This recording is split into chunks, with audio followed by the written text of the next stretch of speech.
Hello and welcome to another video. I hope you find this video useful. Now today I'm going to talk about this SOO line train set by Menards.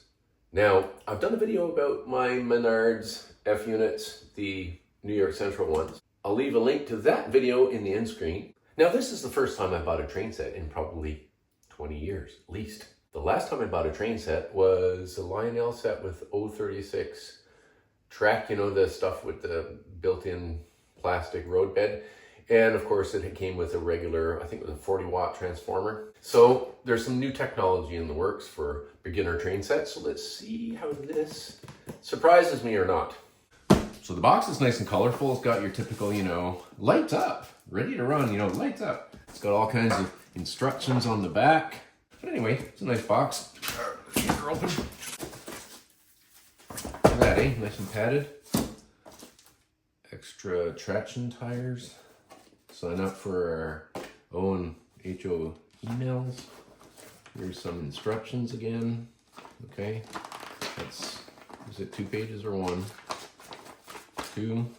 And, ooh, look at that. Now this is exciting. Radio control. Now, my New York Central units went super fast. And so the first thing I did was I rewired the motors from parallel to series, which slowed it down by about half from the top speed. Anyway, we'll try this one out, but the first thing I'm going to do is rewire the motors for sure. What else do we have? This is a power source. I guess it's the constant track power. Oh, this is heavy. Oh my goodness. Oh, it's heavy. I'm used to the 027 track, which is slightly smaller. This is this 031? What is this? Is this 031 or what is it? This looks more like 036 curve to me. What does the box say? 36 inches times 56 inches.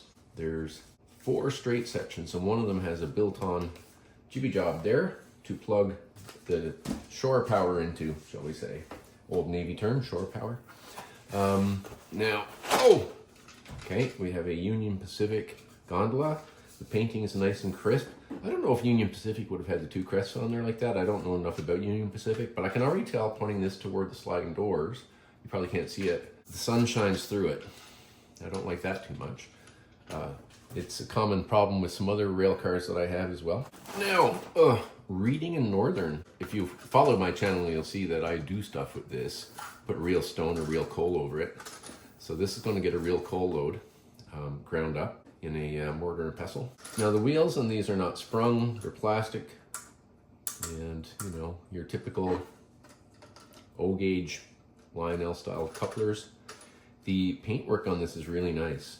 I can see by how they've applied the numbers separately that I believe they're all different numbers, and that's nice. I know certainly I've got sets of Menards cars, like my tank cars, and they're all different numbers. It's very nice. It's an awesome rail car. Whoa! Now the heavy engine. All right. The first thing in the box is heavy. And it's got these 2 little guys in there that are kind of, you know, funny looking. I'll dabble a bit of paint on them to make them look a little different. Unlike the New York Central rail car, which had all the New York Central stripe and stuff, was obviously some sort of paint decal. This seems to be pad printed, and it's really nice and crisp. That is a beautiful paint job. Now the SOO line was 100% wholly owned by the Canadian Pacific Railway. When I was a kid, I used to see white SOO line locomotives like this here in Canada, so that's nice. Really is attractive. Let's talk about the gondola. Now, this is a Lionel gondola from 1971 that I've distressed and weathered and added my number 1 gauge KD couplers for realistic switching operations. As you can see, it's got some interior. It's rather beaten up, based on photographs of one that I have. Here is a K-line one, similar, right? Similar dimensions, no interior detail, but weathered. Now, when I compare it with this one, look at this. Look at the size difference of the body, okay? It's the same height dimensionally. It's wider and a bit longer. So I really like that. Again, I don't like the sun shining through it. Maybe that's a repaint. Now this reminded me very much of the old Lionel molds, right? And I think it probably is a copy of the same mold or the same mold that they have obtained.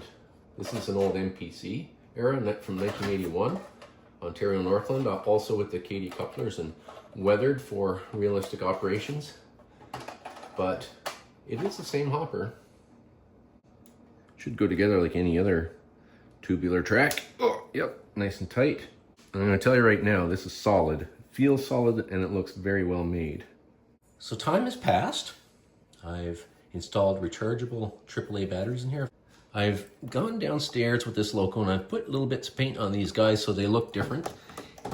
And in addition to that, I've already taken the shell off and rewired the motors from parallel to series. The biggest complaint about these is that out of the box, they go boop, you know, really fast. I'm not going to describe how I do that in this video or show you.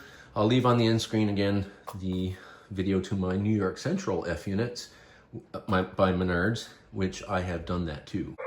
Crew talk is crew talk. Now, good God. You know, I stand beside a rail line a lot. I hear crew chatter sometimes from the cabs of locomotives. Not very often, very rarely, but I do. And it sounds like... It doesn't sound anything like a radio personality voice. So I don't like the crew chat. That's just me. Nothing wrong with it. Just not my preference. Nice horn. The pitch of the bell is a bit piercing on the ears. If I had this turned up... Let's see. Whoa! Yeah, that's a little piercing on the ears, actually. But we'll go forward. And that's as slow as I can get it to creep going forward, which is not bad. It's not awful. Same thing in reverse. Now, I have reduced the overall speed range by half. It says on here, output 18 volts. My transformer downstairs puts 18 volts of AC power to the track. And if this is AC power, this won't work. Because this is for direct current. No, that's direct current. So this thing is putting out direct current. Okay. So we're down here on the layout, and this is what I'm using. Your typical, this is an 80 watt line L transformer. Puts AC power to the track. And we'll see how this goes. So first of all, you turn the power of the transformer all the way up. Let's turn that down a bit. Now this is how it starts off. A little faster. Not great for switching ops.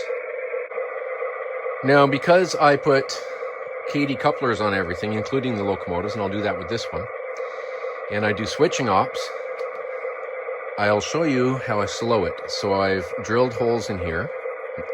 The middle hole is the lowest it will go without the sound of the locomotive turning off.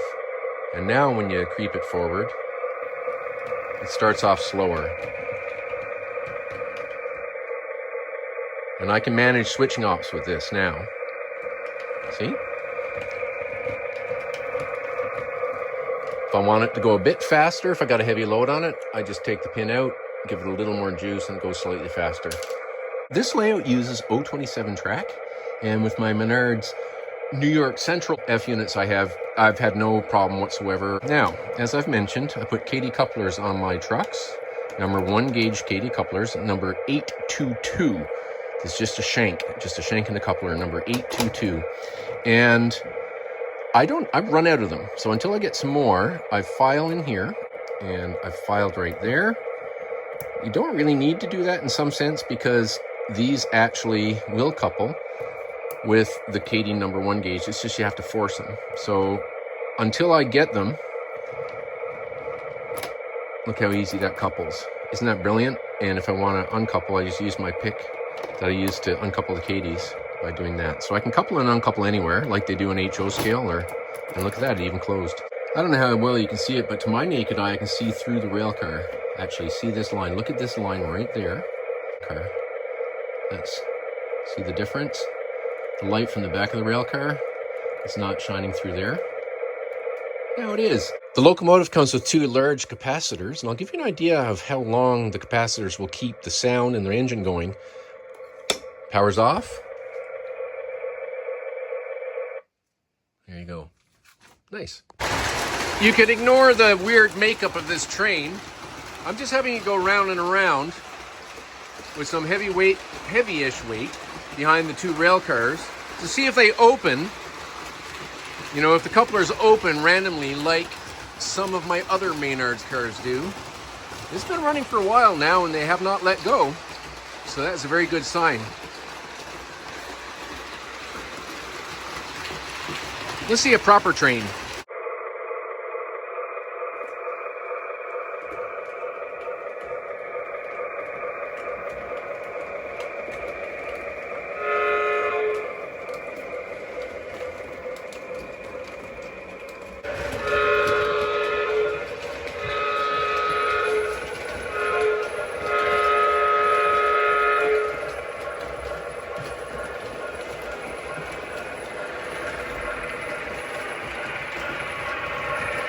All right, so it's time to end this video. So the train is going to carry on out to staging.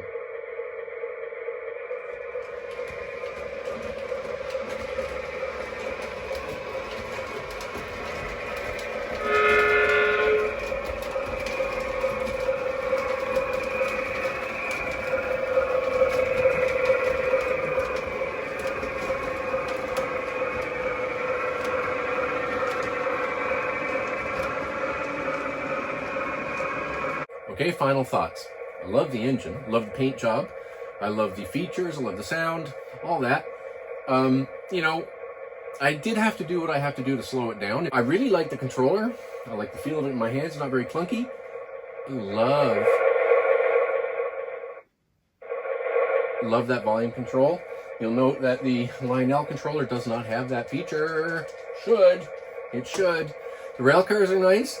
The paint and the lettering on the rail cars is great. Don't like the sun shining through the gondola, as I've mentioned. But overall, am I happy? Yes, big smiles. Great set for the price. Compared to equivalent kind of things in O-Gauge from other manufacturers, you know, the price is really budget. And it's a great train set, comes with a great loop of track, comes with everything you need to get running. Yeah, this is a good train set, Menards. I've mentioned the things I don't like. That is what it is, but it's a budget set, and I love it. So thank you very much for watching. Thanks, Menards, for coming out with this train set, and I wish you a very good day.